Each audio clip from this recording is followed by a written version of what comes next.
Do I punish expression in people I lead?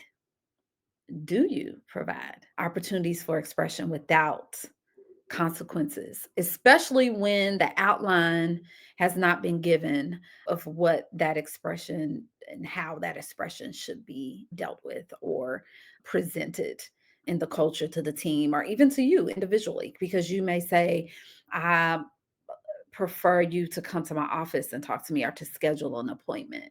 If someone doesn't know that and they just come and knock on your door and they share something and then you present a consequence to that and they didn't know that was your preference.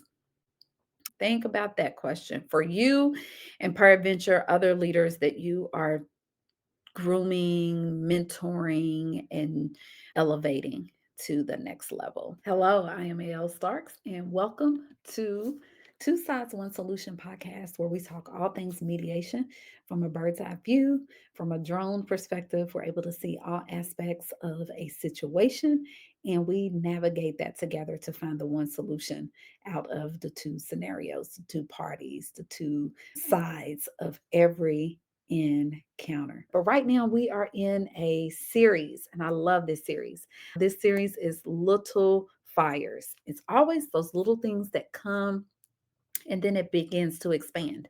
We think about the wildfires that are from time to time in various states and places. It starts with something small and it expands. And so, if we can deal with those little fires before they escalate, then we are proactively creating those spaces of peace, those spaces where things do not go beyond what is within our control, right? And begins to destroy so much. And that's what we do not want. And so we're here to talk about those things. And I am just glad that you are joining me. In these little far scenarios, we are talking about finding voice when power is uneven. Power is uneven. It does make those little fires expand and become wildfires. And it does not make the culture, the environment, the space that are in even safe. It doesn't feel safe when we're not able to find voice and the power is the only voice. We'll talk more about that. That's a good one that hits me.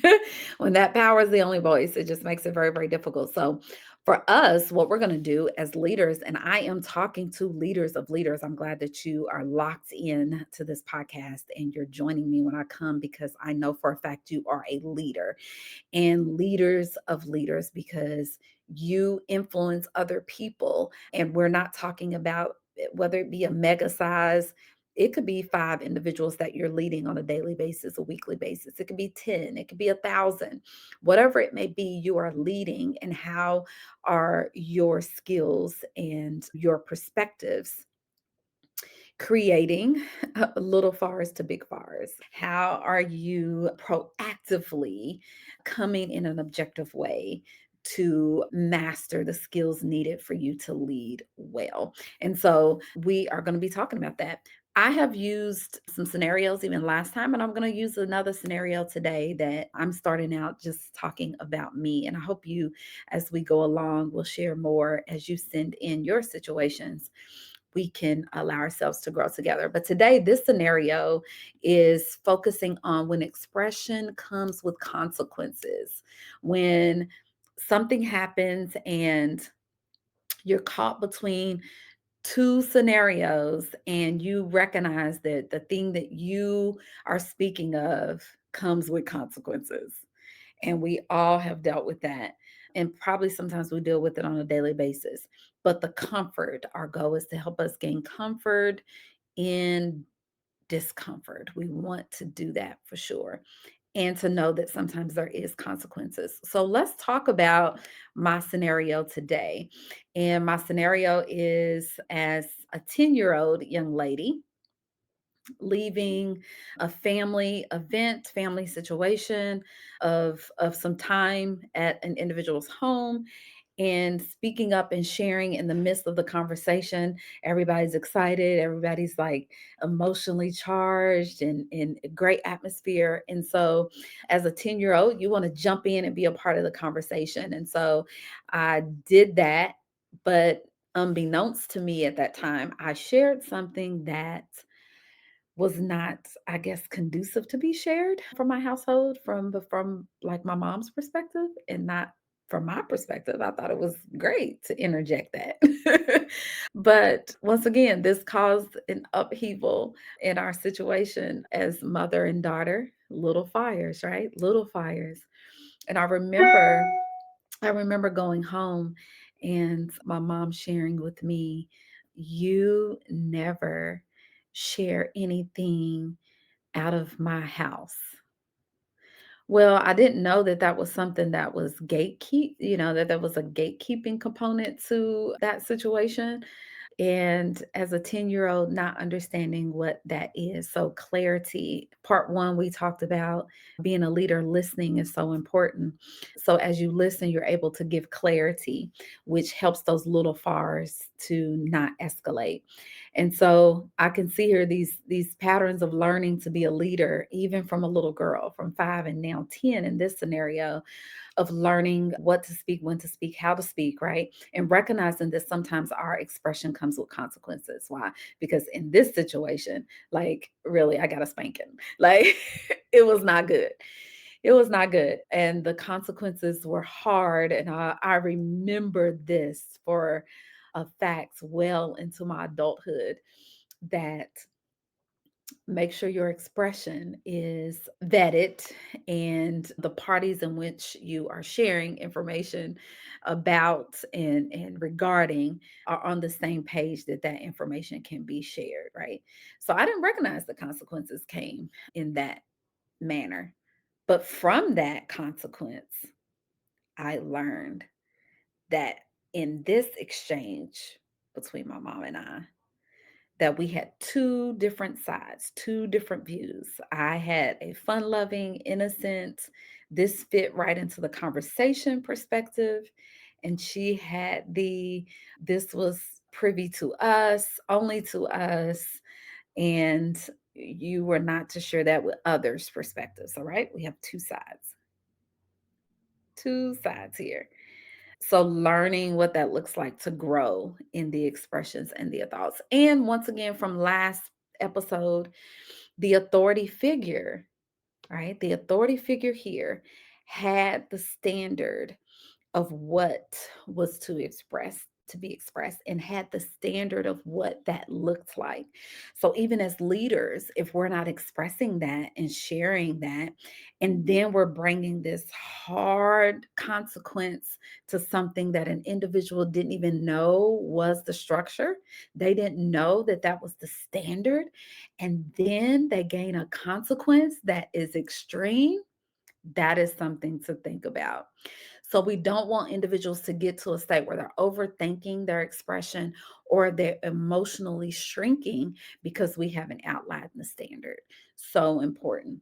But that for me was a game changer because it helped me even into because I was 10. So it helped me into my teen years, which we know is very integral. Adolescence is a transformational time frame of identity, for me to incorporate what it looks like to communicate well and when to communicate and how to communicate became at the forefront of my thinking process. Although my brain was still developing on maturing what that looks like, it stuck with me even at that age, so that I would not self betray myself in my expression, but knowing that consequences could come, thinking pre conversation or pre expression on what the consequences could be. So understanding that when we speak, that there is probably a system to that, especially if it involves someone else. So important to think about that.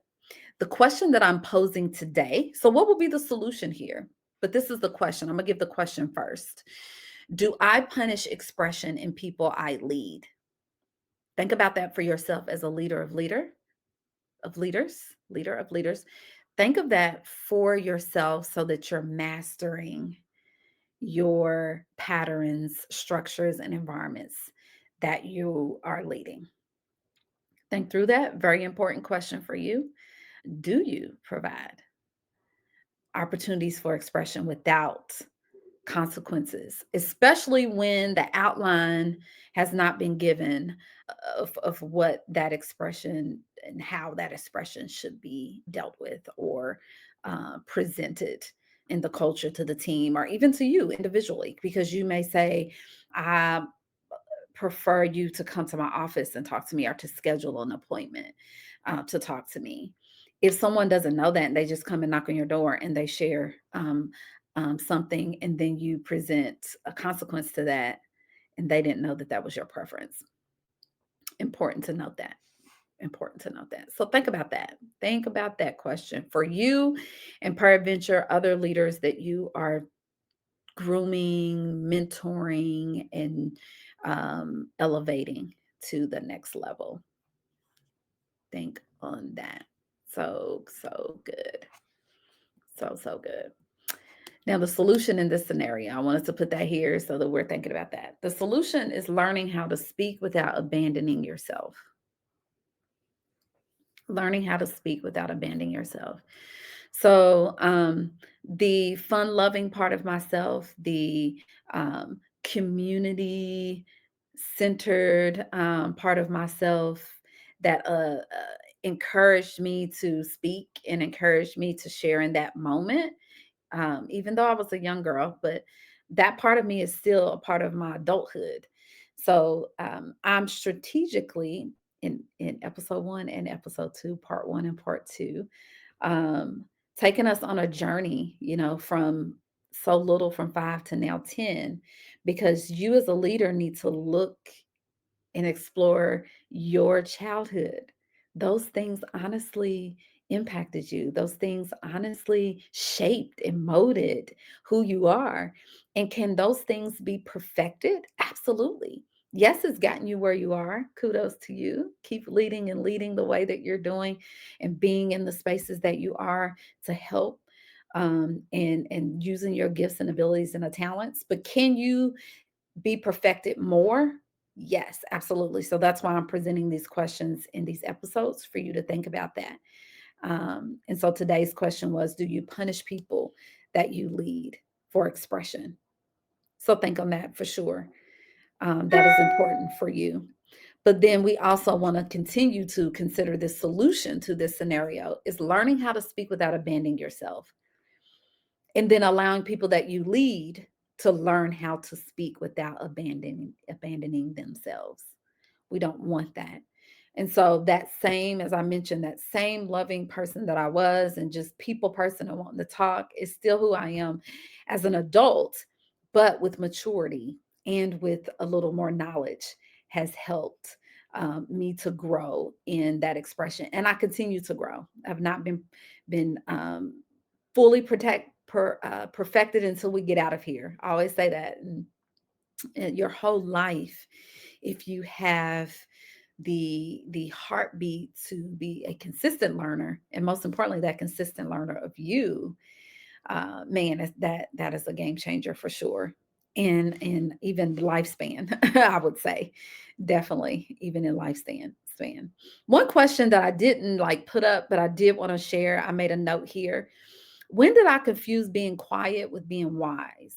And so I had to sit with that myself as it came to mind, because I was like, I do think sometimes that we will allow ourselves to be quiet and consider that wisdom. But there are times that you do not want to abandon yourself.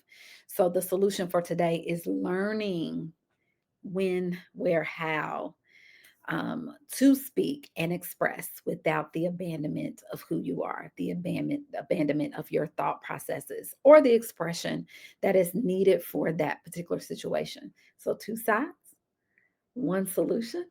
I'm a solution, you are a solution, and we are the solution. So, think on that today. Appreciate you for joining me for another episode, and we'll be back for Little Fires Part 3 next Thursday. See you then.